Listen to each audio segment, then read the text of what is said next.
smart চিটিৰ নামত বছৰি ব্যয় কোটি কোটি টকা ফলাফলত ব্যৰ্থতা অভাৱ কিহৰ সঠিক পৰিকল্পনা নে সদিচ্ছাৰ অভাৱ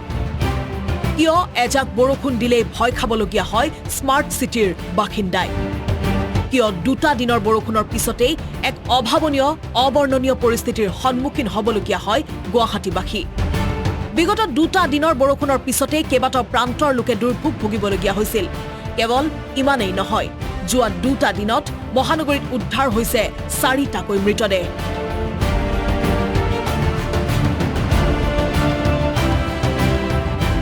অৱশ্যে এয়া কোনো নতুন কথা নহয় ইয়াৰ পূৰ্বেও এজাক বৰষুণ দিলেই এনেদৰে জলাকলা খাবলগীয়া হৈছিল মহানগৰবাসীয়ে কিন্তু আৰু কিমান দিনলৈ সময়ে সময়ে সলনি হৈছে চৰকাৰ কিন্তু কোনো এখন চৰকাৰে কৰিব পৰা নাই এই পৰিস্থিতিৰ সমাধান কৃত্ৰিম বান ৰোধৰ বাবে ল'ব পৰা নাই কোনো বিজ্ঞানসন্মত ব্যৱস্থাপনা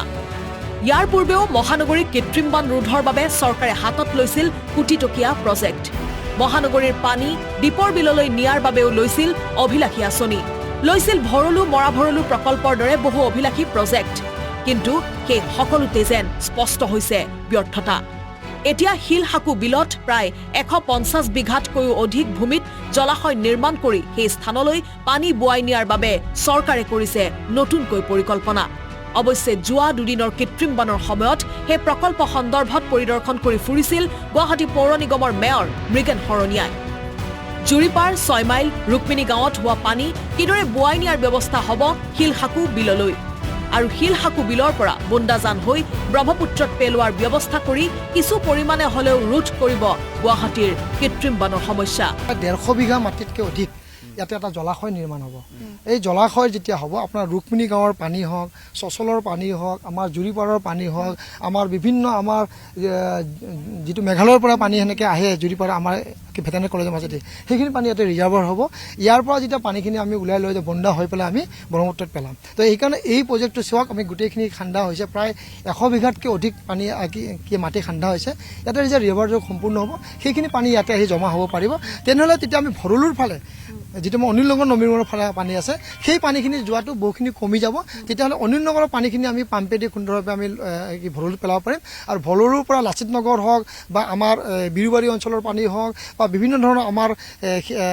যিটো বৰচলা বিল আছে যিটো আমাৰ নুনমাটি চানমাটিৰ পানী আহে তেনেকৈ লৈ যোৱাৰ ক্ষেত্ৰত আমি ব্যৱস্থা আমি গ্ৰহণ কৰিব পাৰিম কাৰণ বিগত সময়ছোৱাত প্ৰায় 746 কোটি টকা ব্যয় সাপেক্ষে কমেও 21টাতকৈও অধিক প্ৰকল্প কাম প্ৰায় সম্পূৰ্ণ হৈছিল যদিও ইয়াৰ দ্বাৰা কিন্তু মহানগৰবাসী উপকৃত নোহোৱাটো প্ৰায় স্পষ্ট কাৰণ এজাক বৰষুণৰ ফলত গুৱাহাটী মহানগৰীত কিদৰে কৃত্ৰিম বানৰ সৃষ্টি হয় আৰু সেই বানে সম্পূৰ্ণৰূপে দেখুৱাইছে যে 746 কোটি টকা ব্যয় কৰি কৰা এনে অভিলাষী আঁচনিও যে আশা কৰা ধৰণে কোনো সুফল দিব পৰা নাই সেই বিষয়টো এতিয়াও প্ৰশ্ন উত্থাপন হৈছে ৰাইজৰ মাজত স্পষ্ট হৈছে অভিলাষী প্ৰকল্প ৰূপায়ণতো ব্যৰ্থ হৈছে চৰকাৰ